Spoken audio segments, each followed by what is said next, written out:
আর আমরা এখন একজন ইমামের উপর রাগ করেও মসজিদ চেঞ্জ করে ফেলি, করি না?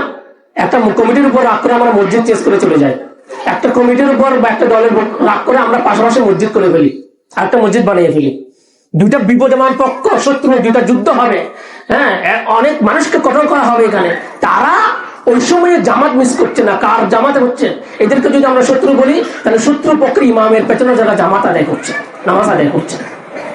نملي لهم ليزدادوا إثما ولهم عذاب مهين.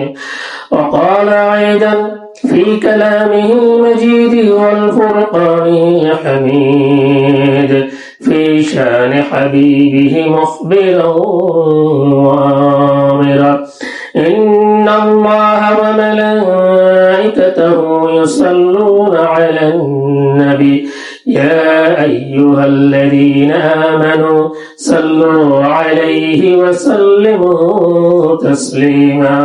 صلى الله على سيدنا محمد وعليه وصحبه وسلم. صلى الله على سيدنا محمد وعليه وصحبه وسلم. اللهم صل على سيدنا مولانا محمد وعلى آله سيدنا مولانا محمد. اللهم صل على سيدنا مولانا محمد وعلى آله سيدنا مولانا محمد. সম্মানিত হাজিরিন, আমরা যারা মসজিদে আসতে পেরেছি, যারা পথে আসছি, প্রস্তুতি নিচ্ছি, পর্দার আড়ালে মা বোনেরা, আসসালামু আলাইকুম ওয়া রাহমাতুল্লাহি ওয়া বারাকাতুহু। মহান রব্বুল আলামিনের দরবারে লাখ করে শুকরিয়া আদায় করি যে মহান রব্বুল আলামিন মুহররম মাসের দ্বিতীয় জুমায় এবং এই ফজিলতপূর্ণ মাস আল্লাহ রাব্বুল আমাদেরকে হায়াতে তাইয়্যিবা দান করেছেন, তার ইবাদতের জন্য কবুল করেছেন। আমরা সবাই আল্লাহ রাব্বুল আলামিনের দরবারে শুকরিয়া জ্ঞাপন করি, সবাই আলহামদুলিল্লাহ আলহামদুলিল্লাহ হামদান কাসীরান তাইয়্যিবান মুবারাকান ফীহি। সাথে সেই নবী পাকের দরবারে দুরূদ ও সালাম পেশ করছি যে নবী পাক সাল্লাল্লাহু আলাইহি ওয়াসাল্লামের উম্মত আমরা হতে পেরেছি, দ্বীন হিদায়াত আমরা চিনতে পেরেছি, বাতিল এবং হকের পার্থক্য আমরা করতে পারছি যা শিক্ষায়, সে নবী পাকের দরবারে দুরূদ ও সালাম পেশ করি সাল্লাল্লাহু আলাইহি ওয়া আলা আলিহি ওয়া আসহাবিহি আজমাইন। اللهم صل على محمد وعلى آل محمد كما صليت وسلمت وباركت على إبراهيم وعلى آل إبراهيم إنك حميد مجيد. সম্মানিত হাজিরিন, আজ 10 মুহররম, খুবই ফজিলতপূর্ণ একটা দিন আমাদের মধ্যে থেকে অতিবাহিত হচ্ছে। গত জুমায় আমরা কারবালার শিক্ষা, আশুরা, মাহে আশুরার শিক্ষা বা আশুরা ফজিলত নিয়ে আমরা আলোচনা করেছি। তো আজ যেহেতু খুবই গুরুত্বপূর্ণ একটা দিন, আমরা খুব সংক্ষেপে, বিরাট ইতিহাস আছে, অনেক হাদিস কোরআনের বৃহৎ আলোচনা আছে এই দিনকে নিয়ে।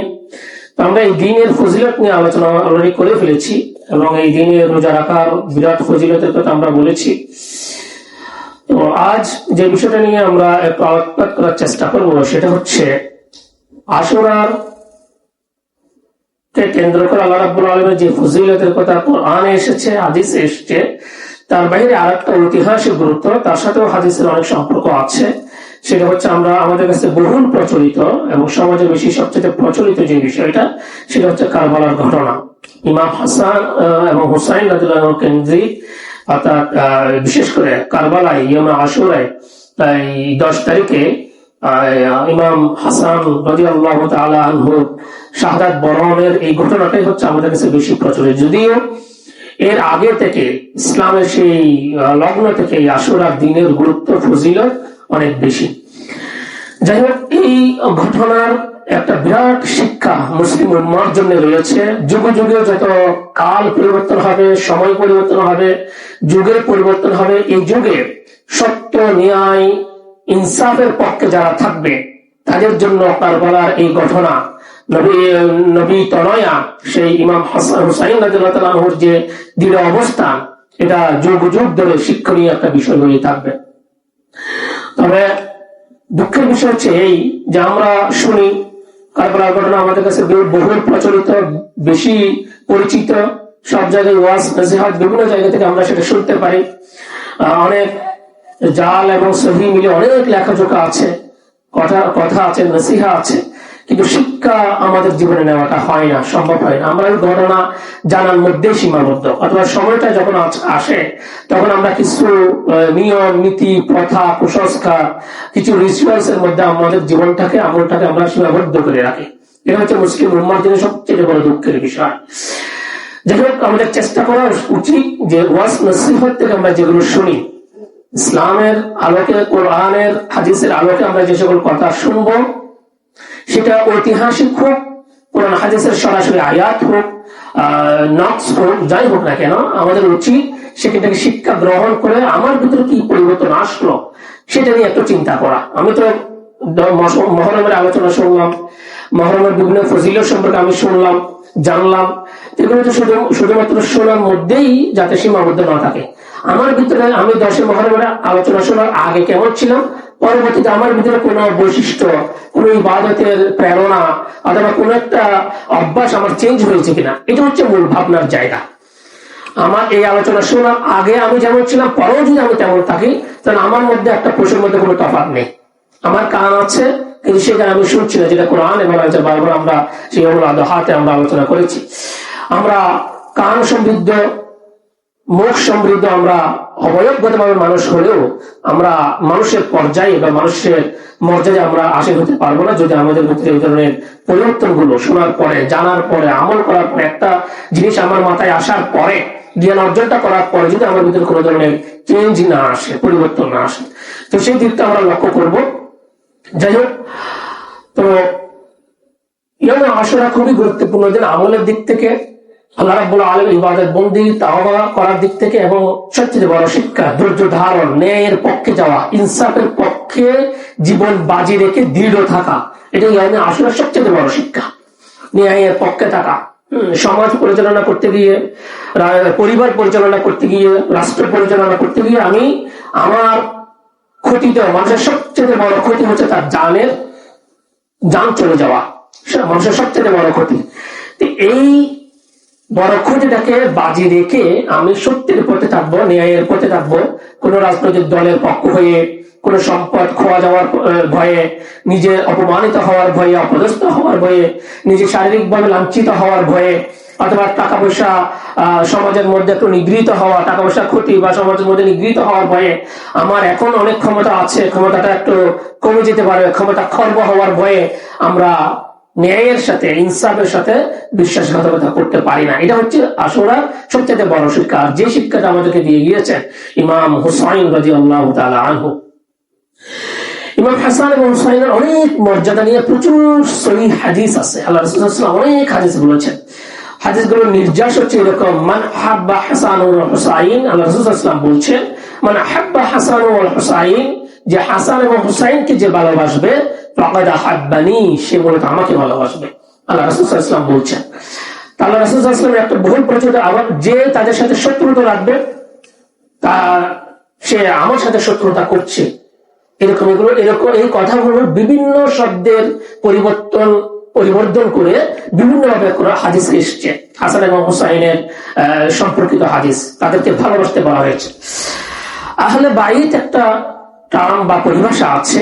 নবী করিম সাল্লাল্লাহু আলাইহি ওয়াসাল্লাম ইন্তেকাল করার আগেই দুটা হাদিস এমন বলেছে যে আমি মৃত্যুবরণ করার পর আমি দুটা জিনিস রেখে যাচ্ছি, একটা হচ্ছে কোরআন এবং হাদিস, আমার সুন্নাহ এবং কোরআন, কিতাবুল্লাহ এবং আমার সুন্নাহ, এই দুটাকে যাতে তোমরা আঁকড়ে ধরবে, তাতে তোমরা বিভ্রান্ত হবে না, পথভ্রষ্ট হবে না, ঈমান থেকে বিচ্যুত হবে না। আঁকড়ে না ধরলে, এগুলোকে যদি আমরা স্বার্থে ব্যবহার করি, তখন আমরা বিভ্রান্ত হওয়ার, পথভ্রষ্ট হওয়ার সম্ভাবনা আছে। আরেকটা হাদিস এমন আছে, আল্লাহ রাসূল সাল্লাল্লাহু আলাইহি ওয়াসাল্লাম বলছেন, আমি তোমাদের কাছে রেখে যাচ্ছি সেই কিতাবুল্লাহ এবং আহলে বাইত, যে আমার পরিবার যারা আছে, আমার সাথে রক্তের সম্পর্ক যাদের আছে, নবী পরিবার যারা আছে, তাদেরকে মহব্বত করার জন্য, ভালোবাসার জন্য, তাদের পদাঙ্ক অনুসরণ করার জন্য আল্লাহ রাসূল সাল্লাল্লাহু আলাইহি ওয়াসাল্লাম বলে গিয়েছেন। তাহলে আমাদের ভিন্ন পথে যাওয়ার সুযোগ নেই। দুঃখের বিষয় হচ্ছে বর্তমান সময়ে এমন অনেক ফেরকা দল আছে যারা এই আহলে বায়ত শব্দকে কেন্দ্র করে, নবীর পরিবারকে কেন্দ্র করে প্রচুর দলাদলি, অনেকগুলো দল গঠন হয়েছে এবং তাদের বিভিন্ন মতাদর্শ, ফিলোসফি, মতবাদ তারা দাঁড় করিয়েছে, যেগুলোর অনেকগুলাই বিভ্রান্তিতে পরিপূর্ণ। তার ভিতরে আমি শুরু করতে চাই কয়েকটা দলের নাম বলে, যে শিয়া কেন্দ্রিক যতগুলো রিচুয়ালস আছে আমাদের সমাজে, আজকের আমরা যদি নিউজ করি, টিভির নিউজ, বিভিন্ন ইউটিউব বা ফেসবুকের বিভিন্ন নিউজ আমরা দেখতে পারবো, বিশেষ করে ঢাকা কেন্দ্রিক, চিটংয়ে ইদানিং অনেক জায়গায় হচ্ছে যে শিয়াদের যতগুলো মার্কাজ আছে, শিয়াদের আলাদা যে মসজিদ গুলো আছে, তারা মসজিদ নাম দিয়েছে, বা শিয়াদের ইমাম বাড়া যে কেন্দ্রগুলো আছে, সেই কেন্দ্র থেকে বিভিন্ন ধরনের তাজিয়া মিছিল, শোক সন্তপ্ত হওয়ার মিছিল, মাতম করার মিছিল, নিজের শরীরে আঘাত করার সেই অনুষ্ঠান তারা আজ পালন করছে। সে সকাল থেকে শুরু, রাত থেকে প্রিপারেশন শুরু। তো এই ব্যাপারটা খুবই গর্হিত এবং ইসলামের সরাসরি হারাম একটা কাজ। ইভেন আমি একটু তুলনা দেওয়ার জন্য, ইমাম হাসান হুসাইন রাদিয়াল্লাহু আনহু যখন মৃত্যুবরণ করবেন, যুদ্ধে ঝাঁপিয়ে পড়বেন, এর আগের রাতে তিনি একটা স্বপ্ন দেখেছিলেন, অর্থাৎ 9 মুহররম তিনি একটা স্বপ্ন দেখছেন, যে স্বপ্নে আল্লাহ রাসূল সাল্লাল্লাহু আলাইহি ওয়াসাল্লাম তাকে ডাকছেন, এই হুসাইন রাদিয়াল্লাহু আনহু, যে তুমি আমার কাছে চলে আসবে আগামী দিন, বুঝা গেছে? তোমার বাবা, তোমার মা, তোমার ভাই তারা আমার কাছে অনেক আগেই চলে এসেছে, তারা তোমার জন্য অপেক্ষা করছে, তুমি চলে আসবে। হুসাইন রাদিয়াল্লাহু তাআলা আনহু বুঝে গেলেন যে আগামীকাল তিনি শাহাদাত বরণ করবেন।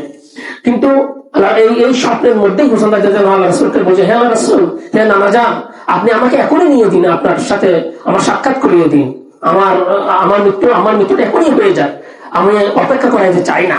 হ্যাঁ, আমার সেই মা বাবা আলী রাদিয়াল্লাহু তাআলা আনহু, ফাতিমা রাদিয়াল্লাহু তাআলা আনহা, হাসান রাদিয়াল্লাহু তাআলা আনহু তার বড় ভাই, এবং আপনাকে আমি অপেক্ষা করাতে চাই না, আমাকে এখনই আপনার শামিল করে নিন। কিন্তু আল্লাহ রাসূল সাল্লাল্লাহু আলাইহি ওয়াসাল্লাম বলছেন যে না, আল্লাহ রাব্বুল আলামিনের একটা ইচ্ছা আছে যে হুসাইন তিনি শাহাদাতের মর্যাদা নিয়েই আসবেন, এমনিতে আসবে না, শাহাদাতের মর্যাদা বরণ করে আসবে।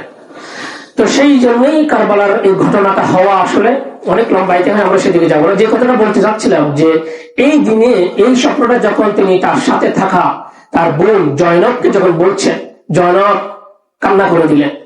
কান্না করে দেওয়ার পরে তিনি বলছেন, হে জয়নব, তুমি কান্না করো না, আমার জন্য আমার নামাজের ওয়েট করছেন, অপেক্ষা করছেন, আমি শাহাদাত বরণ করবো, এটা আল্লাহর বরণের ফয়সালা, আমি ন্যায়ের পক্ষে থাকবো, ন্যায় ইনসাফের পক্ষে থাকবো, সত্যের মাপকাঠিতে আমি অটল থাকবো, এটাই হচ্ছে আমার জন্য, এটাই আমাকে মানায়, অন্য কোনো কিছু মানায় না। অপরাধীর সাথে, বাতিল পন্থার সাথে, স্বার্থের সাথে আপোষ করা নবীর নাতি হিসাবে আমাকে মানায় না। সুতরাং তোমাকে আমি কিছু জিনিস ওসিয়ত করে যাচ্ছি।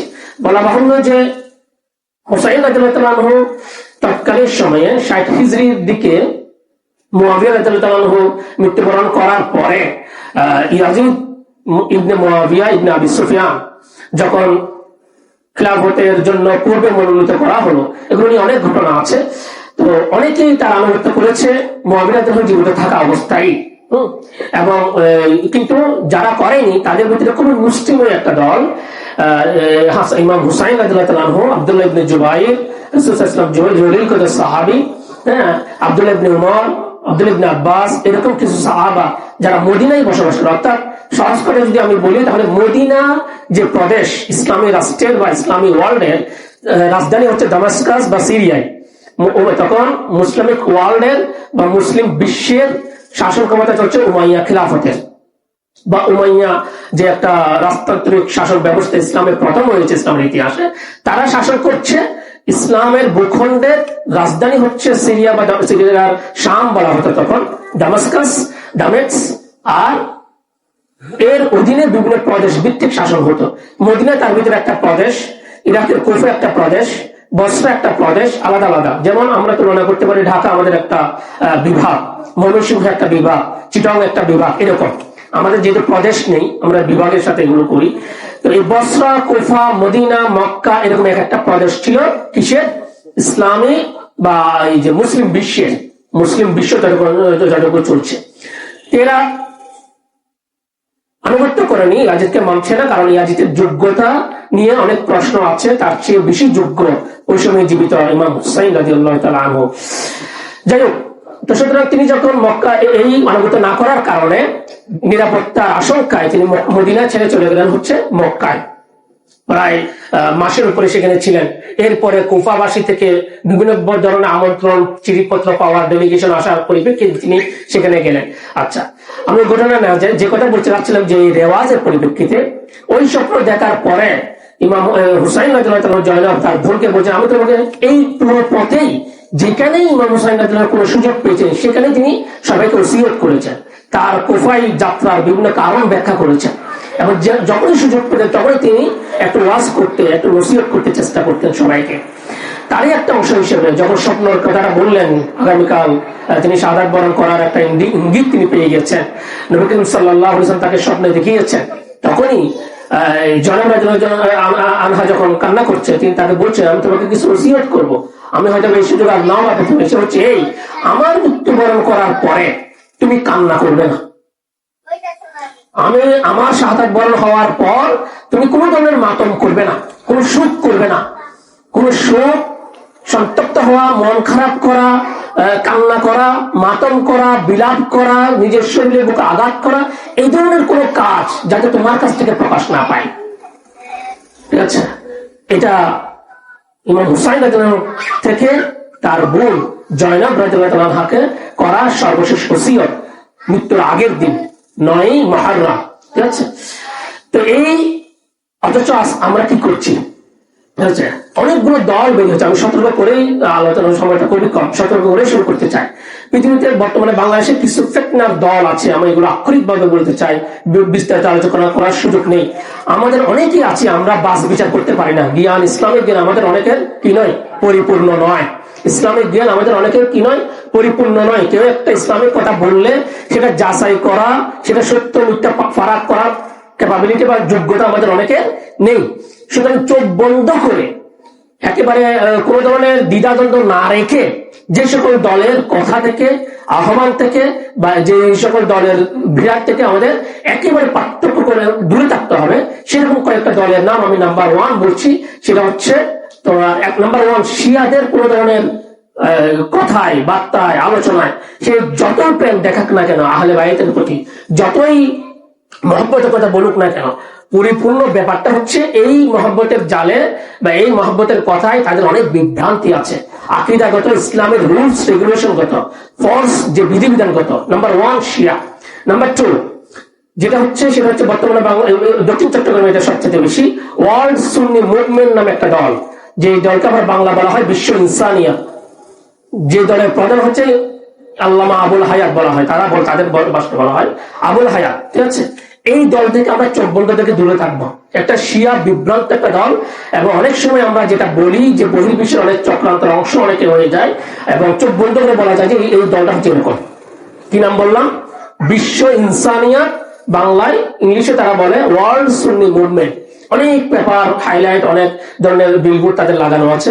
বিশেষ করে দক্ষিণ চট্টগ্রামে তারা বেশি, তাদের মেইন টার্গেটটাই হচ্ছে স্কুল, কলেজ, বিদ্যালয়গুলো, হ্যাঁ, তরুণ সমাজকে তারা আকৃষ্ট করা। নাম্বার 2 গেল 3 হিজবুত তাওহীদ, হ্যাঁ, যে দলটা গঠন করেছে প্রথম বাইজিদ খান পন্নী নামে একজন ব্যক্তি, বাইজিদ খান পন্নী, যে দলের রাহবার হচ্ছে এখন, যে দলের নেতৃত্ব গ্রহণ করে আছে তার নাম হচ্ছে সেলিম। সেলিম নামে একজন ব্যক্তি, অনেকে ফেসবুকে দেখতে পাবে, হ্যাঁ, ফ্রেঞ্চ কার্ড দেওয়া একটা ব্যক্তি আছে, মানে ফ্রেঞ্চ কার্ড যেটাকে বলি আমরা, দাঁড়িয়ে রাখার স্টাইল, মাথা টুপি নেই, ক্রিম শেভ করা অনেকটা।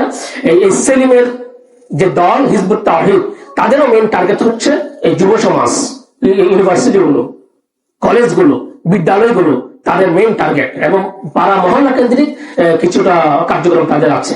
হ্যাঁ, তাদের নামাজ কে কেন্দ্র করে, কালিমাকে কেন্দ্র করে, কোরআন হাদিসকে কেন্দ্র করে, তাফসীর বা কোরআনের ব্যাখ্যাকে কেন্দ্র করে, তাদের এই যে ইসলামিক পলিটিক্স বা খুলাফায়ে রাশিদিনের কেন্দ্র করে, সাহাবায়ে কেরামদের বিভিন্ন ধরনের তুহমত দেওয়া থেকে শুরু করে, তাদের এরকম অনেক গলিত কাজ আছে যেগুলোর সাথে ইসলামের বিন্দু পরিমাণ সম্পর্ক নেই। তার নাম্বার 1 বললাম শিয়া। নাম্বার 2 শিয়াদের নিয়ে এখন আমাদের অনেক বিভ্রান্তি, অনেক শিক্ষিত লোকজন তাদেরকে মুসলিম বা বিশেষ করে ইরান ইসরায়েল যুদ্ধ হওয়ার পরবর্তীতে অনেক বিভ্রান্তিতে থাকি আমরা। আমি গত সময় বলেছি, কেউ যদি বলে যে আমি শিয়া, আমি তোমার মতো ইসলাম পালন করি, কালেমা একটা বিশ্বাস করি, লা ইলাহা ইল্লাল্লাহ মুহাম্মাদুর রাসূলুল্লাহ, এর মধ্যে আর বাড়তি কিছু করি না, এবং ইসলামের 5 ওয়াক্ত নামাজ তুমি যেমন পড়ো আমিও তেমন পড়ি, আল্লাহ রাসূল যেমন পড়তেন আমিও তেমন পড়ি, ইটস ওকে, কোনো সমস্যা নেই, যে তুমি আমার মতো মানুষ। ঠিক আছে, শিয়া পরিচয় দেওয়ার তার প্রয়োজন নেই, মুসলিম আমি। ঠিক আছে, শিয়া মানে হচ্ছে আলাদা একটা দল, শিয়া মানে হচ্ছে দল আলাদা হয়ে যাওয়া। ঠিক আছে, আরেকটা খারেজিদের, ওরাও শিয়া। তো সুতরাং এরকম কেউ যদি দাবি করে যে তুমি আমাকে শিয়া মুসলিম বলছো কেন, আমি তো বিশ্বাস করি, ঠিক আছে তুমি এরকম বিশ্বাস করে, ঠিক আছে, কিন্তু ডকুমেন্টালি তাদের বই পুস্তক অনুপাতে, তাদের আকীদা অনুপাতে যেগুলো লেখা আছে, করা আছে, বা তাদের যে বিশেষ করে 10 মুহররম ক্ষেত্রে আমরা তাদের যে রেওয়াজগুলো দেখি, এগুলোর সাথে ইসলামের বিন্দু পরিমাণ সম্পর্ক নেই, বরং এগুলো কঠোরভাবে নিষেধ করা আছে। শুধু নিজে সন্তপ্ত হওয়া, কান্না করা, শোক করা, তাজিয়া মিছিল করা, এগুলোই নয়। আমার যে শরীর, আমার যে বডির যে পার্টস গুলো আছে, চোখ, কান, নাক, যতগুলো অঙ্গ প্রত্যঙ্গ উপাদান আমার বডির মধ্যে আছে, এই বডির আমার নিজের ব্যক্তিগত জাগতিক কোনো হক নেই। এই বডিটা আল্লাহ বলে আমাকে গিফট করেছেন। ইভেন আমরা যে ব্লাড দান করি, অনেককে রক্ত দেয় না, এই রক্ত দেওয়াটা যায় লোকে হেল্প করার জন্য। রক্ত আপনি বিক্রি করতে পারবেন না, কারণ রক্তটা আপনার অর্জিত জিনিস নয়, আপনি আর্ন করেন নাই, সেটা অর্জন করেন না। টাকা যেরকম উপার্জন করেন, রক্ত আপনি উপার্জন করেন নাই। রক্তটা আল্লাহ আপনাকে দিয়েছেন বেঁচে থাকার জন্য, আপনার শরীরে একটা উপাদান, গুরুত্বপূর্ণ উপাদান, এটা আপনি বিক্রি করতে পারবেন না। অনেকে রক্ত বিক্রি করে, হ্যাঁ, যেরকম পরিস্থিতি আপনি পড়েন না কেন, রক্ত আপনি বিক্রি করতে পারবেন না। তো যে জায়গায় এইরকম একটা কাজ আমরা করতে পারি না, সেই জায়গায় শরীরে চাকু দিয়ে আঘাত করা, রক্তাক্ত হওয়া, এই শরীর কার, তুমি কাকে আঘাত করছো? তোমার উচিত ছিল আল্লাহর প্রতি কৃতজ্ঞ হওয়া, তুমি সুনাম দেখের অধিকারী হয়েছো, সুন্দর অবয়ব তোমাকে দিয়েছে, সেটা না করে তুমি হাই হোসেন বলে নিজেকে আঘাত করছো। এই ধরনের সকল সুখ শব্দ করে কেউ মারা গেলে আমরা কানতে নিষেধ করি, কান্না করা, কোন সুখ করা ইসলাম একেবারে সুখ নেই, সুখের কোন স্থান ইসলামের মধ্যে নেই। মন খারাপ আপনার হবে, নিশ্চুপ আপনার চোখ দিয়ে পানি পড়বে, আপনি মানুষ, আপনার আবেগ আছে, মন আছে, আপনার ভিতরে মনের উৎপাদন হয়ে যাবে, মনের ভিতরে অনেক ঝড় আসবে, অনেক আবেগ আপ্লুত আপনি হয়ে যাবেন, আপনার চোখ দিয়ে পানি চলে আসতে পারে, কিন্তু কোনো ব্যাপার নিয়ে উচ্চস্বর আওয়াজ করে আপনি বিলাপ করতে পারবেন না, সুখ করতে পারবেন না। ও এটা করেছে, ওটা করেছে, এই করেছে, সে করেছে, আমরা অনেকে মারা গেলে করি না, বলি না, এই কথাগুলো বলে এই বলাটাই হচ্ছে আওয়াজে বিলাপ করা, শোক করা, সন্তপ্ত হওয়া, মাতম করা, এগুলো নিষেধ। হাদিস এবং কোরআন ইসলামের বিধিবিধানগতভাবে চরম আকারে নিষেধ আছে।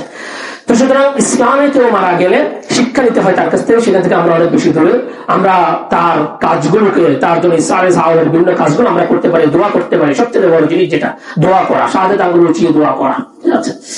যাই হোক, তো সুতরাং এই আশুরার সবচেয়ে বড় শিক্ষা হচ্ছে কুসংস্কার, মাতম, শোক, এগুলো থেকে আমরা বিরত হবে। এবং বর্তমান সময় আমাদের সমাজে, গত সপ্তাহে বলেছি, আমরা এই আশুরা বড় ধরে একটা শিক্ষা, যখন হুসাইন রাদিয়াল্লাহু যখন পরের দিন যুদ্ধ করবেন, যখন স্বপ্নে দেখে গেলেন, স্বপ্ন দেখে যখন জয়নবের কাছে এই কথাগুলো বলছেন, ওই সময়েই সেই ইয়াজিদের বাহিনী দূরে চলে আসলো। এর আগে থেকে অবরুদ্ধ আছেন তিনি, হ্যাঁ, জাবালা নামক জায়গায়, ফুরাত নদীর একটু দূরবর্তী জায়গায় তিনি, কারবালার দূরে তিনি অবরুদ্ধ আছেন।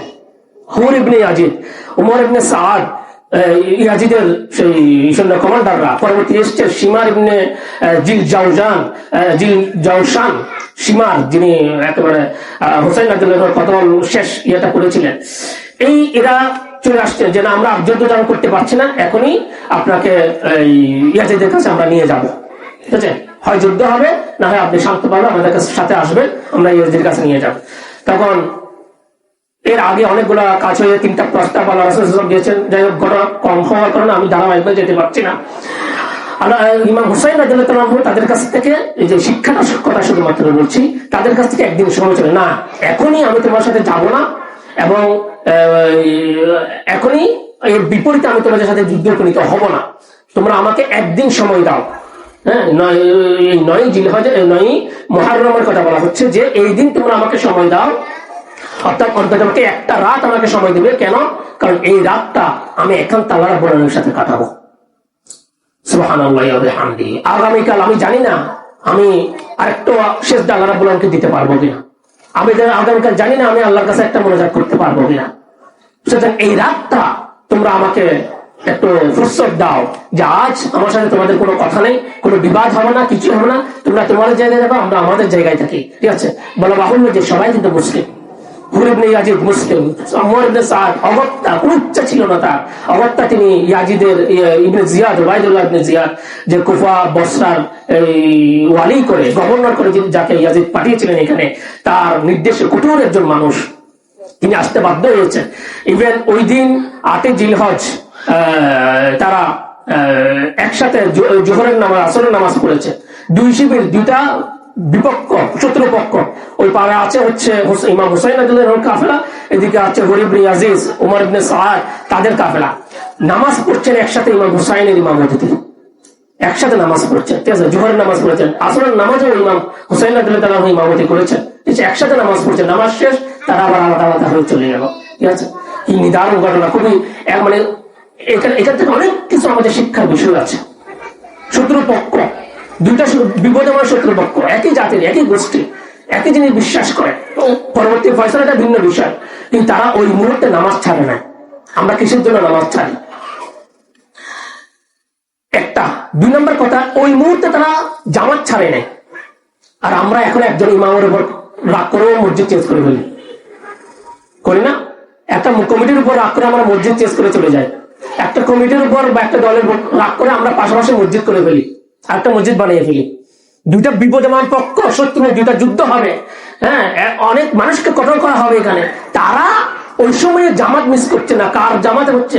এদেরকে যদি আমরা শত্রু বলি, তাহলে শত্রু পক্ষের ইমামের পেছনে যারা জামাত আদায় করছে, নামাজ আদায় করছে, তাদের আখিরাতের ফয়সালা আল্লাহ রাব্বুল আলামিনের কাছে, তাদের দুষ্গুণের ফয়সালা সেখানে হবে। তো এখানে আমাদের কাছে এই শিক্ষাটা, যে জামাত ত্যাগ না করার যে বিষয়টা, সে যেই অবস্থায় হোক না। তো সুতরাং এরকম আমাদের অনেক শিক্ষা আছে। ইমাম হুসাইন রাদিয়াল্লাহু তাআলা যখন যাচ্ছেন সেই কুফা থেকে, কুফার মানুষজন তারা আজীবন একটা বিশ্বাসঘাতক জাতি, আলী রাদিয়াল্লাহুর সাথে তারা করেছেন, গাদ্দারি করেছেন, বিশ্বাসঘাতকতা করেছেন। অনেকে মানা করেছেন ইমাম হুসাইন রাদিয়াল্লাহু, কিন্তু সেটা নাম্বার 1। এখনকার সময় আমাদের ফেসবুক থেকে শুরু বিভিন্ন জায়গায় প্রশ্ন আছে, ইমাম হুসাইন সেখানে গেল কেন আসলে? হ্যাঁ, তিনি মদিনায় থেকে যেতে পারতেন, মক্কায় থেকে যেতে পারতেন, কুফায় কেন গেলেন? এটা অনেক দূরের জিনিস, কোথায় সৌদি আরব, কোথায় ইরাক, হ্যাঁ, কুফা। তো সে এখানে কেন গেলেন?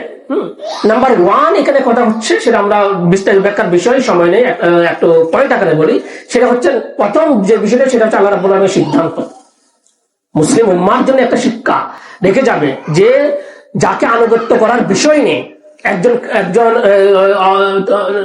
নিপীড়নকারী, অত্যাচারী শাসক, নিপীড়নকারী শাসক, ইসলাম না মানা শাসক, তার চরিত্রে কুরুচরিত্র মুক্ত না হওয়া একজন শাসক, তাকে কখনো সমর্থন করা যাবে না। সমর্থন করতে হবে দল কম হলেও যার যোগ্যতা আছে, যে চরিত্রের নিষ্কৃষতা আছে, যার চরিত্রের কোনো দাগ নেই, যার ইনসাফের পক্ষে, ন্যায়ের পক্ষে, ন্যায় বিচারের পক্ষে যিনি আছে, তার পক্ষে আমরা দাঁড়াতে হবে। আর এখন তো আমরা একটা চায়ের বদলতে একটা ভোট দিয়ে ফেলি, একটা চায়ের বদলতে 1 টাকা, 5 টাকা, অথবা 500 টাকা, 1000 টাকার বিনিময়ে আমরা ভোট বিক্রি করে ফেলি, ঠিক আছে? এটা আমাদের একজন বিরাট শিক্ষা। আমরা কাকে ভোট দিচ্ছি, সে গিয়ে সেই মসনদে গিয়ে কি করবে? সে কি মানুষের জন্য কল্যাণকর হবে নাকি অকল্যাণকর কাজ করবে? সে কি দেশের কল্যাণে কাজ করবে নাকি বিদেশি চর হিসেবে কাজ করবে? এটা নিয়ে ভাববার আপনার বিষয় আছে, আপনার জ্ঞান আছে, আপনি সবকিছু বুঝেন, আপনার মাথা আছে, ব্রেন আপনাকে আল্লাহ রাব্বুল আলামিন দিয়েছেন। সুতরাং এই ভোট দেওয়ার ক্ষেত্রে, রাজা নির্বাচন করার ক্ষেত্রে, ইউনিয়ন পরিষদের মেম্বার নির্বাচন করার ক্ষেত্রে, চেয়ারম্যান নির্বাচন করার ক্ষেত্রে, আপনাকে যে শাসন করবে তাকে নির্বাচন করার ক্ষেত্রে আপনাকে যথেষ্ট পরিমাণ ভাবতে হবে। না ভাবলে আপনি শুধু নিজের উপর অবিচার করবেন না, আপনি সমাজের উপর বিচার করবেন। কারণ একজন মুসলমানের দায়িত্ব হচ্ছে শুধুমাত্র নিজেকে নিয়ে নয়, সমাজকে নিয়ে। তা'মুরুনা বিল মা'রুফ ওয়া তানহাউনা আনিল মুনকার। আপনাকে বেরই করা হয়েছে যা এমন জাতির অন্তর্ভুক্ত করে যে আপনি শুধুমাত্র নিজের ভালো বুঝেই চুপ থাকবেন না, শুধু নিজে আমি ভালো খাচ্ছি, পড়ছি, যাচ্ছি, আমি স্বচ্ছন্দ ভাবে চলছি, এটা নিয়ে আপনি সন্তুষ্ট হতে পারবেন না। আপনাকে দাওয়ার কাজ করতে হবে, সঠিক কাজের দিকে আহ্বান করতে হবে। হ্যাঁ, আপনাকে এমন কাজ করতে হবে যে কাজের মাধ্যমে সমাজের কল্যাণ হবে, মানুষের কল্যাণ হবে, মানুষ সঠিক পথে আসবে, হেদায়েতের পথে আসবে, গুমরাহির পথে থাকবে না। সুতরাং এগুলো নিয়ে আমাদের ভাবতে হবে। কারবালা থেকে আমরা এই শিক্ষাটা পাই। ইমাম হুসাইনের প্রচুর অপশন ছিল, তিনি চাইলে শুধুমাত্র একটা বায়াত, হে ইয়াজিদ আমি তোমাকে শাসক হিসেবে মানছি, এই কথাটা বলে ফেললে, মুখ দিয়ে কথাটা উচ্চারণ করলে উনি রাজার হালতে থাকতে পারতেন। তার পুরো পরিবার শহীদের শাহাদাত বরণ করার তো প্রশ্নই আসে না। ইয়াজিদ নিজে সহ তার খেদমত করার জন্য রেডি ছিল, এরকম প্রস্তাব পাঠানো হয়েছে তাকে। শুধুমাত্র ঘোষণাটা দেওয়া, মুসলিম কিছু লোক ইমাম হুসাইন করছেন না বলেই আরো অনেক সাহাবারা করেন নাই। অর্থাৎ মদিনাটা ছাড়া, মদিনা প্রদেশ ছাড়া সকল প্রদেশ ইয়াজিদের আনুগত্য করেছে। ইরাক করেছে, ইরাকে বসরা করেছে, কুফা করেছে, শাম করেছে, দামাস্কাসের বিভিন্ন শহরগুলো করেছে, সিরিয়ার বিভিন্ন শহররা করেছে। মুসলিম ওয়ার্ল্ড তখন যতটুকু ছিল সবাই আনুগত্য করেছে, শুধু করে নাই মদিনা। মদিনার আনুগত্যতা, মদিনায় তখন ইমাম হুসাইন রাদিয়াল্লাহু তাআলা আনহু, আব্দুল্লাহ ইবনে জুবাইর রাদিয়াল্লাহু তাআলা আনহু এরা ছিলেন। তো সুতরাং এই কারণে একটা হচ্ছে ন্যায়ের পক্ষে আপোষ না করা, ন্যায় বিচারের পক্ষে আপোষ না করা, এটা দৃঢ়তা। এই জন্য তিনি এই কুফার আমন্ত্রণে সেখানে গিয়েছেন, যে কুফাবাসীরা তাকে প্রায় 150 উপরে চিঠি পাঠিয়েছেন, আপনি আসুন, আমরা আপনার বায়াত করবো, আপনাকে সাহায্য করবো, এখানে একটা ইসলামিক রাষ্ট্র হবে, আপনাকে নেতা বানিয়ে একটা ইসলামিক রাষ্ট্র হবে।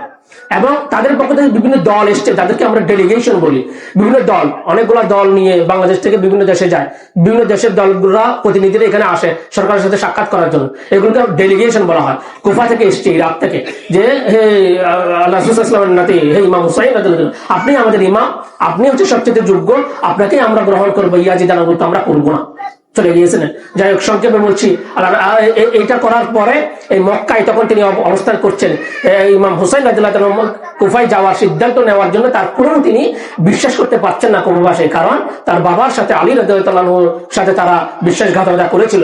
তার জন্য তিনি আরেকটা পত্র পাঠিয়ে তার চাচাতো ভাই মুসলিম ইবনে আকিল ইবনে আবু তালিব, মুসলিম আকিলকে তিনি পাঠালেন, তুমি গিয়ে দেখো যে পরিস্থিতি কেমন। তুমি যদি গিয়ে দেখো পরিস্থিতি ভালো, আমার পক্ষে আছে, ইসলামের পক্ষে আছে, ন্যায় পরায়ণতার পক্ষে আছে, ইনসাফের পক্ষে আছে কুফাবাসীরা, তাহলে আমি সেখানে যাবো। ঠিক আছে। যে অনেক তদন্ত করার পরে প্রায় 70,000 মানুষ মুসলিম আকিলের পতাকা তুলে এসেছিল। তিনি দাওয়ার কাজ সেখানে করেছিলেন, হ্যাঁ, ইসলামের পক্ষে, ইনসাফের পক্ষে, ইমাম হুসাইন রাদিয়াল্লাহু তাআলার পক্ষে। করার পরে তিনি একটা চিঠি লিখলেন। চিঠি লেখার পরে চিঠিটা ইমাম হুসাইন রাদিয়াল্লাহু তাআলার হস্তগত হওয়ার পরে তিনি যাত্রা করবেন। ইতিমধ্যে আল্লাহ রাব্বুল আলামিনের ফয়সালা যে কুফাবাসীদের চেহারা চেঞ্জ হয়ে গেল। সেখানে নুমান ইবনে বশীর, সেখানে ওয়ালি ছিলেন, গভর্নর ছিলেন, তাকে পদচ্যুত করা হয়েছে। সেখানে নতুন গভর্নর পাঠানো হয়েছে উবাইদুল ইবনে জিয়াদকে, যিনি বসরার গভর্নর ছিলেন। এখানে ওনাকে পদচ্যুত করার অন্যতম অনেকগুলো কারণের মধ্যে একটা কারণ হচ্ছে ইমাম হুসাইনের প্রতি নমনীয় হওয়া। তাকে করিয়ে কঠোর উবাইদুল ইবনে জিয়াদকে সেখানে পাঠানো হলো, যিনি কঠোর প্রকৃতির মানুষ। তিনি এমন ইতিমধ্যে কিন্তু কুফাবাসীরা রেডি যে ইমাম হুসাইন লাগবে, তাকে অভ্যর্থনা জানাবে। উবাইদুল ইবনে জিয়াদ বসরা থেকে তিনি যখন কুফায় প্রবেশ করছেন, এমন ভাসভূষা নিলেন, এমন সাজগোজ তিনি নিলেন, মনে হচ্ছে যেন ইমাম হুসাইন রাদিয়াল্লাহু তাআলা সেখানে প্রবেশ করছেন। কুফাবাসীরা বিভ্রান্ত, তারা দুই সারিতে দাঁড়িয়ে গেল। এবং কুফায় ইমাম হুসাইন রাদিয়াল্লাহু তাআলার প্রথম যাত্রা। কুফাবাসীর এমন অনেক লোকজন আছে যারা কখনো ইমাম হুসাইন রাদিয়াল্লাহু তাআলাকে দেখেননি। এক নজর তাকে দেখার জন্য তারা দুই সারি হয়ে সেই রাস্তার মধ্যে দাঁড়িয়ে গেল, এবং তারা সবাই অভ্যর্থনা জানাচ্ছে, হে আল্লাহ রাসূল সাল্লাল্লাহু আলাইহি ওয়াসাল্লামের নাতি, আপনাকে স্বাগত। কিন্তু ঘোড়ার পিঠে যিনি চড়ে আছেন তিনি হচ্ছে উবাইদুল্লাহ ইবনে জিয়াদ। ঠিক আছে। তিনি সে যাচ্ছেন, বিভিন্ন বন্দনা শুনছেন, আল্লাহ রাসূলের ইমাম হুসাইন রাদিয়াল্লাহু তাআলার বিভিন্ন প্রশংসা শুনছেন। যখন সেই কুফার গভর্নর হাউসের সামনে গেল, তখন গভর্নর সাহেব ইমাম হুসাইন আসছে মনে করে ইয়াজিদের বইয়ে কুফার গভর্নর সেই নোমান যিনি ছিলেন, তিনি সকল দরজা বন্ধ করে দিলেন। উবাইদুল্লাহ ইবনে জিয়াদ আরো বেশি রেগে গেলেন। এতক্ষণ তো তিনি অনেক বেশি রেগে আছেন যে ইমাম হুসাইনের প্রশংসা সবাই করছে, তাকে ইমাম হুসাইন মনে করছে। আবার যখন দেখলেন যে এটা বন্ধ করে দেওয়া হলো, তিনি আরো বেশি রেগে গেলেন। তখন তিনি চিৎকার করে বলে উঠলেন, হে নোমান, আমি ইমাম হুসাইন নয়, আমি হচ্ছে উবাইদুল্লাহ ইবনে জিয়াদ, তাড়াতাড়ি দরজা খুলো। ঠিক আছে। এই কথা শোনার সাথে সাথে কুফাবাসীরা কে কোন দিকে পালাবে, হ্যাঁ, পালানোর রাস্তায় সবাই এখান থেকে সরে গেল। এরপরে এসে তিনি সেখানে মুসলিম আকিল ইবনে আবি তালিব, ইমাম হুসাইন রাদিয়াল্লাহু চাচাতো ভাই, তাকে গ্রেফতার করলেন বিভিন্ন কলা কৌশলের মধ্য দিয়ে, আমার বলার সময় নেই, তাকে নিহত করলেন। এর মধ্যে আল্লাহ রাসূলের সেই নাতি ইমাম হুসাইন রাদিয়াল্লাহু পথে আছেন প্রায় 72 জন সাথীকে কেন্দ্র করে। তো তিনি সেখানে যুদ্ধ করার জন্য যান নাই, কিন্তু এক সময় গিয়ে বিপদের সম্মুখীন হয়ে মানুষজনের, নারী পুরুষের নিরাপত্তার কথা চিন্তা করে তিনি প্রস্তাবও দিয়েছিলেন। 3টা প্রস্তাব দিয়েছেন যে আমি এখানে যুদ্ধ করার জন্য আসিনি, আমাকে ফিরে যেতে দেওয়া হোক মক্কায়, হ্যাঁ, অথবা আমাকে ইয়াজিদের সাথে সাক্ষাৎ করতে দাও, বুঝে গেছে, এরকম করে, অথবা আমাকে কুফায় নির্বিঘ্নে যাওয়ার জন্য দাও, এরকম করে। তিনি কিন্তু কোনো প্রস্তাবেই উবাইদুল্লাহ ইবনে জিয়াদ মানেননি। তিনি উল্টো প্রস্তাব দিয়েছেন, তুমি আমার সামনে আসো। কিন্তু ইমাম হুসাইন রাদিয়াল্লাহু উবাইদুল্লাহ ইবনে জিয়াদের সামনে যেতে রাজি হননি। যাই হোক, সেই কারবালার ঘটনার কথা আমরা অনেকেই জানি। এবং পরে তাদের খন্ড খন্ড বিভিন্ন যুদ্ধ সেখানে হয়েছে। সর্বশেষ যে যুদ্ধটা হলো ইমাম হুসাইন রাদিয়াল্লাহু তাআলার সাথে, তিনি তাকে অবরুদ্ধ করা হলো, ফোরাত নদীর পানি তাদের জন্য নিষিদ্ধ করে দেওয়া হলো। তারা পানি সেখানে নিতে পারছেন না। অনেক যুদ্ধ হওয়ার পরে তারা এর আগে অনেক নসিহত তিনি করেছেন, তার সাথে যারা ছিলেন তাদেরকে চলে যেতে বলেছেন, কেউ কিন্তু ইমাম হুসাইন রাদিয়াল্লাহু ছেড়ে যেতে রাজি হন নাই। এবং ইমাম হুসাইন রাদিয়াল্লাহু যুদ্ধ করার পরে একসময় খুবই ক্লান্ত, এই সময় তিনি ফোরাত নদীতে কাছাকাছি গেলেন, পানি নেবেন। ওই সময় শত্রুপক্ষের তীর এসে তার সেই কণ্ঠনালীতে লাগলো। তিনি অনেক বেশি ক্লান্ত হয়ে গেলেন। সীমারের সেই 10 সদস্যের একটা বাহিনী ওই সময়ে সেখানে সম্মুখে অগ্রসর হলো ইমাম হুসাইন রাদিয়াল্লাহু তাআলার দিকে। এবং তারা ওই সময়ে, এটা অলৌকিক ঘটনা যে এরকম তীরবিদ্ধ একজন ব্যক্তি তার চতুর্পাশে ঘিরাও করা শত্রুপক্ষের সাথে বীর বিক্রমে তিনি যুদ্ধ করছেন, তরবারি চালাচ্ছেন। কোথায় থেকে তার সেই শক্তি আসলো?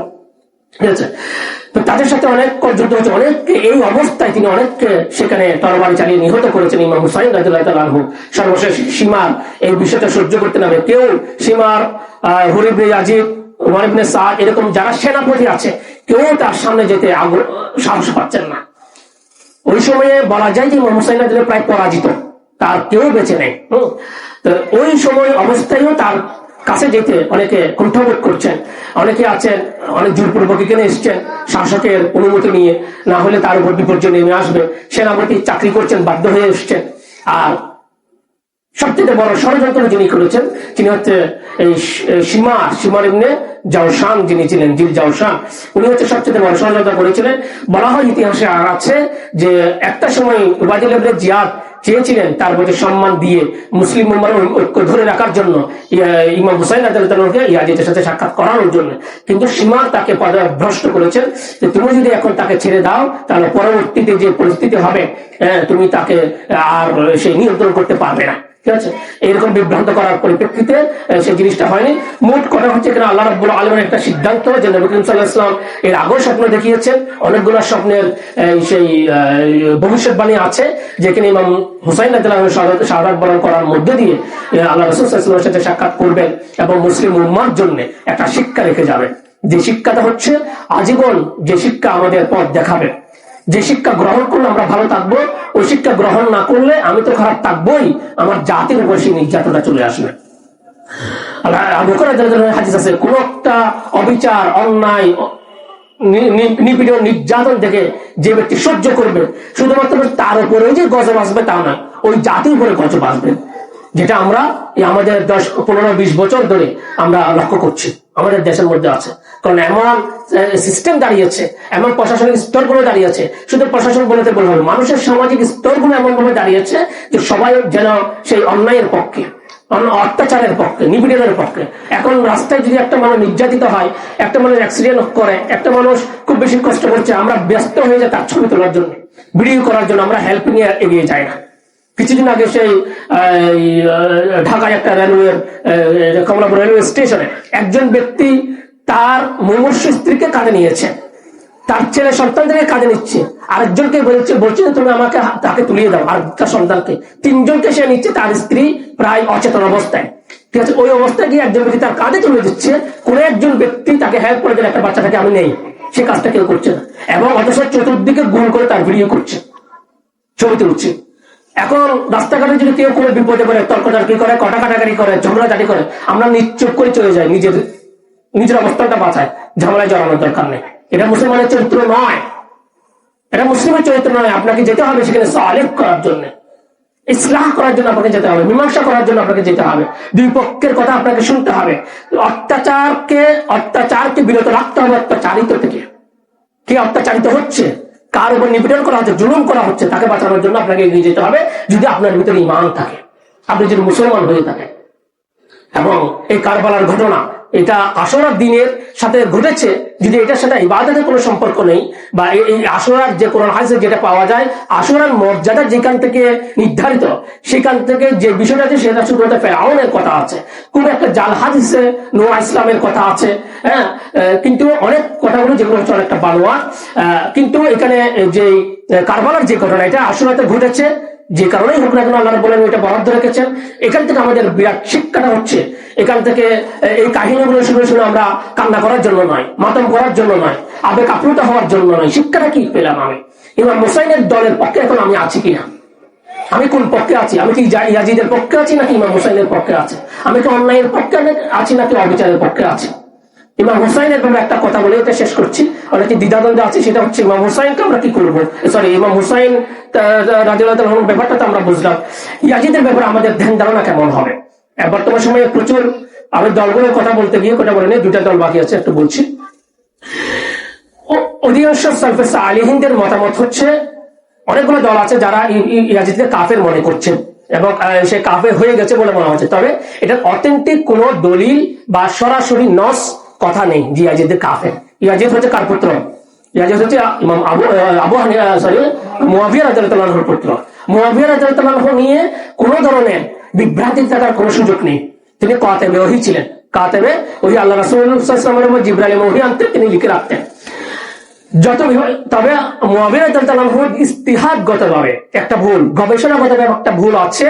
সেই ভুল, ইজতিহাদ ইসলামে অনেক গুরুত্বপূর্ণ গবেষণা, কোন কাজের গবেষণা, সেটা ইসলামের মৌলিক পর্যায়ে গবেষণা যদি করেন তাহলে দুইটা সওয়াবের কথা বলা হয়েছে, সঠিক হলে দুইটা সওয়াব, সঠিক না হলে একটা সওয়াব, এটা কিন্তু বিফল নেই। মুয়াবিয়া রাদিয়াল্লাহু আনহু একটা ইজতিহাদগত ভুল আছে, তারপরেও তার ব্যাপারে কোন ধরনের হীনমন্যতা তুচ্ছ তাচ্ছিল্য করা থেকে যাতে আমরা বিরত থাকি, এটা ইমানের রুখসত নিয়ে আসবে। কারণ সাহাবায়ে কেরামদেরকে ভালোবাসা, মানে হাব্বাহুম, যে আমরা খুতবার মধ্যে পড়ি ফাকাদ আহাব্বাহুম আহাব্বানি, যারা সাহাবায়ে কেরামদেরকে ভালোবাসবে তারা আমাকে ভালোবাসবে। আল্লাহ রাসূল সাল্লাল্লাহু আলাইহি ওয়াসাল্লাম বলেন, লা তাত্তাখিযু গারদাম মিন বা'দি, আমার পরে আমার কোন সাহাবীদেরকে তোমরা ঘৃণা করবে না, ঘৃণার বস্তু হিসেবে তাদেরকে গ্রহণ করবে না। সুতরাং মুয়াবিয়া রাদিয়াল্লাহু আনহু নিয়ে বিভ্রান্তি থাকার কোনো সুযোগ নেই। যাই হোক, যে কথা বলছেন যে ইয়াজিদ, তিনি তাকে যখন নির্বাচিত করা হয়, মুয়াবিয়া করেন, তখন তার গুণাবলী বা তাকে শাসন ব্যবস্থা পরিচালনা করার মতো যোগ্যতা তার ছিল, যদিও বা সেটা ইমাম হুসাইনের চেয়ে বেশি নয়। ইমাম হুসাইন সবচেয়ে বেশি যোগ্য, ঠিক আছে, তার চেয়ে বেশি নয়, কিন্তু একটা প্রশাসন চালানোর মতো যোগ্যতা তার ছিল। তার জীবনের বা চরিত্রের যে দুষ্টুটিগুলো এসছে সেগুলো সবগুলোই মুয়াবিয়া রাদিয়াল্লাহু আনহু ইন্তেকালের পরে শাসনে তিনি বসার অনেক পরে গিয়ে তিনি মাদকাসক্ত হচ্ছেন, তিনি অন্যায় অবিচার করছেন। ইভেন কারবালার ঘটনার মতো একদম নৃশংস একটা ঘটনা, সরাসরি তার হাত না থাকলেও তার মদত আছে, তিনি শাসক।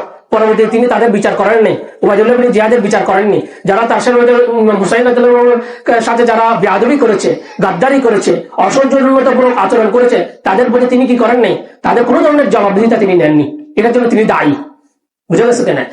মালিক ইবনে আনাস রাদিয়াল্লাহু আনহু হাদিস আছে, যখন ইমাম হুসাইন রাদিয়াল্লাহু আনহুর মস্তকটা উবাইদুল্লাহ ইবনে জিয়াদের সামনে নিয়ে আসা হয়েছে, তিনি তার লাঠি দিয়ে তার দাঁত মোবারকের মধ্যে খুঁচিয়েছেন, নাউযুবিল্লাহ মিন যালিক, ঠিক আছে।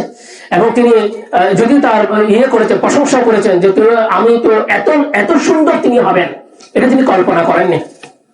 ইমাম হুসাইন রাদিয়াল্লাহু আনহু, অসংখ্য হাদিস আছে নবী সাল্লাল্লাহু আলাইহি ওয়াসাল্লামের সাথে অবয়বের সাথে ইমাম হুসাইন রাদিয়াল্লাহু আনহু মিল ছিল। ইমাম হুসাইনের চেহারা মুবারক, তার অবয়ব যেমন ছিল, রাসূল সাল্লাল্লাহু আলাইহি ওয়াসাল্লামের সাথে তার মিল ছিল। যাই হোক, সুতরাং ইয়াজিদ এগুলো কিছুই করেনি, বরঞ্চ কারবালার ঘটনার পরে গিয়ে, যেটা 61 সালে হয়, হিজরিতে হয়, 62 হিজরিতে, 63 এবং 64 হিজরিতে গিয়ে তিনি সেই মদিনার উপর আক্রমণ করেছেন, মক্কায় আক্রমণ করেছেন। শুধু আক্রমণ করাই নয়, মদিনায় তিনি এমন ভাবে লুটতরাজ চালিয়েছেন, তার সেনাবাহিনী এমন ভাবে নিপীড়ন সেখানে চালিয়েছে, এবং মদিনা মসজিদ, যে মসজিদে নববী, হারামাইন শরীফান, মক্কা এবং মদিনা, দুই জায়গায় তিনি সম্মানহানি করেছেন। মদিনায় এমন অবস্থা করেছেন যে এই মদিনা মসজিদ 3 দিন আজান পর্যন্ত হয়নি, নামাজ হয়নি 3 দিন ধরে, ইয়াজিদ বাহিনীর অত্যাচারের কারণে নিষেধ করা হয়েছে। এবং রাসূল সাল্লাল্লাহু আলাইহি ওয়াসাল্লামের রওজা মুবারক মসজিদ নববীতে তিনি ঘোড়া বেঁধে রেখেছেন ইয়াজিদের বাহিনী, নাউযুবিল্লাহ মিন যালিক। মক্কায় তিনি আক্রমণ করেছেন, মক্কায় আব্দুল্লাহ ইবনে জুবাইরকে হত্যা করার জন্য দূর থেকে তাকে তাবুতে তীর নিক্ষেপ করা হয়েছে, আগুন লাগিয়ে তীর নিক্ষেপ করা হয়েছে। সেই তীর আব্দুল্লাহ ইবনে জুবাইরের তাবুতে লেগে তাবু বাতাসে উড়ে সেই আগুন লেগে গেছে সেই কাবা শরীফের গিলাফের মধ্যে, কাবা শরীফের গিলাফ অর্ধেক জ্বলে গেছে, নাউযুবিল্লাহ মিন যালিক। সুতরাং এই যে ঘটনাগুলো ঘটেছে, এই ঘটনাগুলোর পরিপ্রেক্ষিতে কখনোই তিনি মুসলিমকে একজন শাসক হিসেবে প্রশংসিত হতে পারেন না, ঘৃণার বস্তু হতে পারে। তার সম্পর্কে আমাদের ঘৃণা থাকবে, তার সম্পর্কে আমাদের, তার যে আচার আচরণ তিনি এবং তার সেনাবাহিনী করেছে, তার ব্যাপারে আমাদের প্রচুর ঘৃণা আছে। ইমাম হুসাইনের ব্যাপারে আমাদের শিক্ষা আছে, আমাদের ভালোবাসা আছে, প্রেম আছে। কিন্তু কখনো আমরা এটা, অনেক মুসলিমদের বলছেন যে তিনি কাফের ছিলেন, এটা উচ্চারণ করাটা উচিত না। কারণ এটা নিয়ে সরাসরি কোনো নস নেই, এবং তার নিজে থেকেও কখনো বলেননি যে আমি কাফের, আমি ইসলাম মানি না। বরঞ্চ আমরা যদি ইতিহাসটা পড়ি, প্রতি পদে পদে যে সেনাবাহিনী ছিল, যে সেনাবাহিনীর কমান্ডাররা ছিল, তারা প্রত্যেকের ভিতরে অনেক নমনীয়তা ছিল, কিন্তু অনেকে একটা সিস্টেমের ভিতরে পড়ে গেছে, একটা শাসকের জাতা করে পড়েছে। তবে এই সবগুলো থেকেই ইয়াজিদ কখনোই নিস্তার পায় না, তিনি জবাবদিহিতার বাইরে চলে যেতে পারে না। সুতরাং তিনি অবশ্যই ঘৃণার পাত্র। এবং আল্লাহ রাসূল এটা বলে শেষ করছি যে ইমাম হুসাইন রাদিয়াল্লাহু তাআলা আগের রাতে যে যখন তাকে চতুর্দিকে ইয়াজিদের বাহিনী ঘিরে রেখেছে, তিনি একটা আয়াত তেলাওয়াত করছেন, ওয়ালা ইয়াহসাবান্নাল্লাযীনা কাফারু আন্নামা নুমলি লাহুম খায়রুন লিআনফুসিহিম ইন্নামা নুমলি লাহুম লিয়াজদাদু ইসমা ওয়া লাহুম আযাবুন মুহিন। এই আয়াতটা তিনি বারবার তেলাওয়াত করছেন। আইমে মুস্তাহিদিনরা বলছেন এই আয়াত তেলাওয়াত করার মানে হচ্ছে ইমাম হুসাইন রাদিয়াল্লাহু তাআলা জেনে গেছেন, এবং এই মানুষকে যে তিনি তার ভিতরে এই ধরনের একটা আল্লাহ রাসূল সাল্লাল্লাহু আলাইহি ওয়াসাল্লামের স্বপ্নের পরিপ্রেক্ষিতে এই আয়াত তেলাওয়াত করার মধ্য দিয়ে বলা হচ্ছে যে ইয়াজিদের বাহিনী, ইয়াজিদ তারা কাফেরের অন্তর্ভুক্ত হয়ে যায়। কি বলছেন আল্লাহ রাব্বুল আলামিন? ওয়ালা ইয়াহসাবান্নাল্লাযীনা কাফারু, যারা কাফের তারা যেন এই কথা মনে না করে আন্নামা নুমলি লাহুম খায়রুল লিন-নাস, তাদের উপর যে তাদেরকে যে অবকাশ দেওয়া হয়েছে, তাদেরকে যে সুযোগ দেওয়া হয়েছে, তাদেরকে যে সমৃদ্ধি দেওয়া হয়েছে, তারা যেন মনে না করে এটা তাদের জন্য ভালো।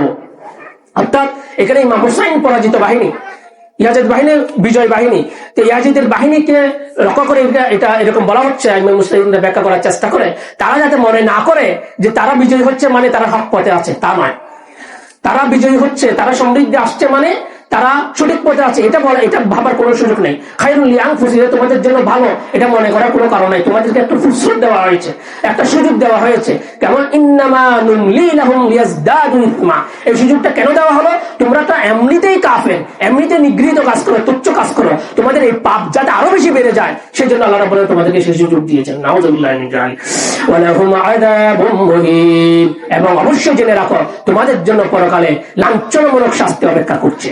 সুতরাং এটার থেকে আমাদের শিক্ষা আছে, কোন মানুষের উপর বিপর্যয় আসলে আমরা বলতে পারবো না যে তিনি তার উপরে এই বিপর্যয় এসছে, এই অসুখ হয়েছে, এমন বিপদে পড়েছেন, তিনি আল্লাহর দুশমন, তার উপর আল্লাহর গজব পড়ছে, এটা আমাদের বলার সুযোগ নেই। অথবা একজন ব্যক্তি খুব বেশি সমৃদ্ধি করছেন, অনেক বেশি টাকা পয়সা ইনকাম করছেন, অনেক বেশি উন্নতি তার হচ্ছে, এই কথা বলা যাবে না যে তিনি আল্লাহর প্রিয় বান্দা হয়ে গেছেন বা তার জন্য এটা ভালো। এটা এমন হতে পারে তার গুমরাহি এত নিচু পর্যায়ে পৌঁছছে যে আল্লাহ রাব্বুল তার পাপটা আরো বেশি বাড়িয়ে দিচ্ছেন যাতে তার জাহান্নাম নিশ্চিত হয়ে যায়। আর মুসলমান যে হক পথে আছে তারকে দুর্দশা দিয়ে পরীক্ষা করা হচ্ছে, তার ঈমানটাকে আরো খাঁটি করা হচ্ছে যাতে তাকে বিনা হিসেবে জান্নাত দেওয়া যায়। সুবহানাল্লাহি ওয়া বিহামদিহি। ইমাম হুসাইন এইটা বলেছিলেন, হক এবং বাতিলের লড়াই সেদিন হয়েছিল। সুতরাং আমাদের উচিত এই কারবালার যে ঘটনা, ইমাম হুসাইনের যে ঘটনা, এই ঘটনা থেকে ধৈর্য এবং ন্যায়ের পক্ষে থাকা, হকের পক্ষে থাকা, জান মালের একেবারে রিস্ক রেখে, বাজি রেখে আমরা এই পথে থাকা, এবং সর্বশেষ ইমাম হুসাইনের যে আমল এই আগের রাতে বা কারবালার প্রান্তরে গিয়ে এই আমলগুলো থেকে আমরা ধৈর্যের পরীক্ষা, আমলের পরীক্ষা, আল্লাহ রাব্বুলের সাথে একান্তে কাটানোর সময় ইবাদত বন্দেগীর এই শিক্ষাগুলো আমরা পাই। যাই হোক, এটা যাতে আল্লাহ রাব্বুল আমাদের পালন করার বা এইভাবে ইবাদত বন্দেগীতে থাকা, এখান থেকে শিক্ষা অর্জন করার তৌফিক যেন আল্লাহ রাব্বুল আমাদেরকে দাও, আমিন। এবং যে তিনটা দলের কথা বললাম, হিজবুত তাওহীদ, ওয়াল সুন্নাহ মুভমেন্ট বা বিশ্ব ইনসানিয়াত, শিয়া এবং কাদিয়ানি একটা গ্রুপ আছে, এটা। আর দরবারের মধ্যে কিছু দরবার আছে, যেমন ঢাকা, এটার নাম কি, দেওয়ানবাগি, ফরিদপুরের আটরশি, এই দলগুলো থেকে, এই ইয়েগুলো থেকে, এবং দরবার কিন্তু অনেকগুলো দল আছে, আমি এগুলো একেবারে খুব জঘন্য পর্যায়ের, এই জন্য নামগুলো উচ্চারণ করলাম। এই দলগুলো থেকে আমরা যাতে বেঁচে থাকি, আল্লাহ রাব্বুল আমাদের সকলকে সঠিক পথে, হেদায়েতের পথে থাকা তৌফিক আনায়াত করুন, আমিন। ওয়া আখিরু দাওয়ানা আলহামদুলিল্লাহি রাব্বিল আলামিন। আসসালামু আলাইকুম ওয়া রাহমাতুল্লাহি ওয়া বারাকাতুহু।